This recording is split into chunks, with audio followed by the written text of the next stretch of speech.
اگر ہو بھی گیا، جیسے ابھی بھی بھارت تسلیم کرنے کو تیار نہیں ہے، جس طریقے سے امریکہ نے رکوایا یہ سیز فائر ہوا، مگر ٹرمپ کہتے ہیں کہ ایک رات میں سیز فائر کرایا اور وہ کامیاب ہو گیا، اگلے 3.5 سال میں وہ یہ مسائل حل کروا پائیں گے جن کی وہ بات بھی کر رہے ہیں؟ آربیٹریشن ہے، اس کے بارے میں تو بالکل واضح طور پہ بیگم صاحب نے آپ کو بتا دیا، جہاں تک تیسری جگہ پہ ثالثی کا تذکرہ ہے تو تاشکند میرا خیال ہے ایک ایسا ملک تھا جو تیسری جگہ پہ تھا اور ثالثی کے لیے دونوں فریقین وہاں پہ گئے، تو یہ بھی کہنا ہے کہ وہ ثالثی کے لیے تیار نہیں ہوگا اور تیسری جگہ پہ جائے گا نہیں، میں نہیں مانتا۔ تاریخی طور پہ یہاں تاشکند کا معاہدہ ہوا نہیں، یا تاشکند میں کوئی سر میٹنگ بٹ نہیں وہ ہوئی۔ بائی لیٹرل کہتے ہیں نا کہ ہر بات بائی لیٹرل میری بات سن لینا، یا آپ بھی کر لیا کریں یا پھر میری سن لیا کریں۔ نہیں، آپ کہہ رہے ہیں کہ وہ مانتا نہیں، میں حالیہ عرصے جی کی بات کر رہی یا ہوں۔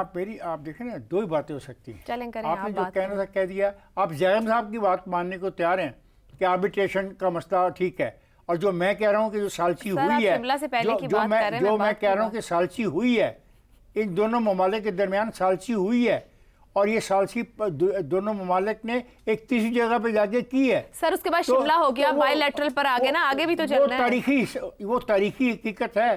آپ کہتے ہیں یہ ہو ہی نہیں سکتی، میں کہتا ہوں ہو سکتی ہے۔ سر وہ تو ابھی بھی ہوئی نا، ٹرمپ نہیں رکوائی نا درمیان میں آ کے، مگر وہ تسلیم نہیں کر رہے، اس کو برا بھلا بول رہے ہیں۔ میں تو یہ مانتا ہوں کہ ٹرمپ نے کروائی ہے، کس نے کروائی، یہ بحث نہیں ہے۔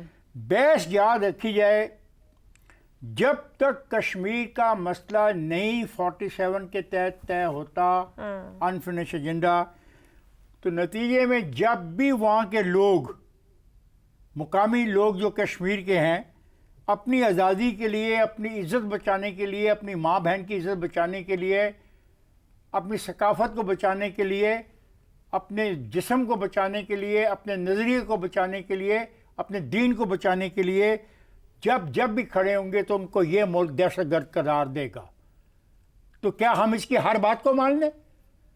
تو یہ اس کو دہشت گرد قرار دے گا اور اس کو پہلگام کے طور پہ استعمال پھر کرے گا۔ یہ کھیل نہیں چلے گی زیادہ عرصہ۔ کشمیر کا معاملہ حل کیے بغیر پہلگام ہوتے رہیں گے، کیونکہ اس نے خود ہی کرنا ہے پہلگام۔ کہاں مجرم پہلگام کے؟ کس کو گرفتار کیا؟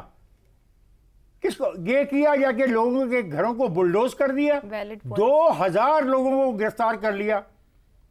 کشمیر ایک ڈسپیوٹڈ ٹیریٹری ہے، وہاں پہ اپنی آزادی کی جنگ لڑنے والے ہمیشہ ہندوستان کے نزدیک دہشت گرد پائیں گے، تو پھر دنیا کیا اس کی بات مان لے گی؟ افتخار صاحب 77 سال میں کوئی حل نہیں نکال پائے نا، آپ کی بات بالکل ٹھیک ہے، آپ ایک فیکٹ سامنے رکھ رہے ہیں، پہلگام ہوتے رہیں گے، کشمیر فلیش پوائنٹ ہے۔ بالکل، میں یہ کہہ رہا ہوں کہ اس کے بغیر جو ہمارے دوست کوئی آج تک حل ہی نہیں نکال پایا نا، 77 سال ہو گئے، بھائی حل نکل آئے گا، وہ 47 کے ریزولوشن اس پہ عمل کروائیں۔ اور اگلی بات جو آپ کہتے ہو کہ آپ آپس کے بیانات میں ثالثی کرو، یہ نہیں، آپس کے بیانات میں ثالثی نہیں ہوگی، بالکل نہیں ہوگی۔ یہ تیسرے فریق کو بیٹھنا پڑے گا اور یہ تیسری جگہ پہ کرنا پڑے گا۔ اگر نہیں ہوگا تو یہ جنگ دوبارہ ہوگی۔ یہ کب ہوگی، کتنے عرصے کے بعد ہوگی، مجھے اس کا نہیں پتا، یہ جنگ دوبارہ ہوگی۔ اور یہ جو کہا گیا کہ ایٹمی ہتھیار، میں ایک بات کلیئرلی واضح طور پہ سمجھا دوں، ہمیں ایٹمی ہتھیار بنانے کا کوئی شوق نہیں تھا۔ اگر ہمارے پاس ایٹمی ہتھیار نہیں ہوتے تو اس دفعہ وہ بہت سارا رقبہ بھی ہمارا زمینی چھین لیتے۔ ایٹمی ہتھیار ہیں اور ہمیں اپنی بقا کے لیے اگر استعمال کرنے پڑے تو یہ استعمال ہوں گے، کیونکہ ہم نے ان کو محض اس لیے نہیں رکھا کہ ہمارے پاس ایٹمی ہتھیار ہیں۔ عزت سب سے زیادہ امپورٹنٹ ہے، اور زندگی اور موت رب کے ہاتھ میں ہے، اور ہم وہ قوم ہیں کہ جس میں یقین ہے کہ وہ شہادت پر برتری حاصل کرتی ہے زندگی کے مقابلے میں۔ تو یہ باتیں کہانیاں سنانے کی ضرورت نہیں ہے، دنیا کو آنکھیں کھولنی چاہیے، اور آج سے 72 گھنٹے پہلے جو کچھ اس خطے میں ہوا وہ آنکھیں کھولنے کے لیے کافی ہے۔